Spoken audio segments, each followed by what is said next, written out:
تحليل مهارة لبس الحذاء: 1. مسك الحذاء. 2. فتح السكوتش. 3.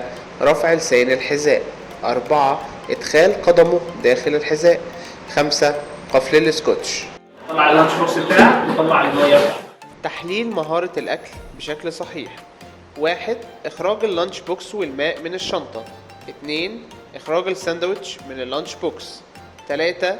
مسك الساندوتش بشكل صحيح. 4. توجيه الساندوتش إلى الفم. 5. شرب الماء عند الحاجة. 7. إعادة إدخال الأشياء في الشنطة بعد الانتهاء.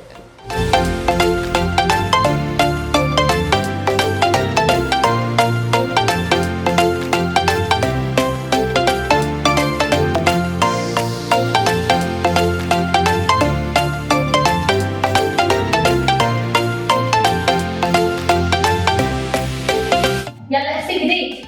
تحليل مهارة غسل اليدين: 1. فتح الحنفية. 2. وضع الصابون على اليد. 3. غسل اليدين بشكل صحيح. 4. شطف اليدين من الصابون. 5. غلق الحنفية. 6. تجفيف اليدين. 7. إلقاء المنديل في الباسكت.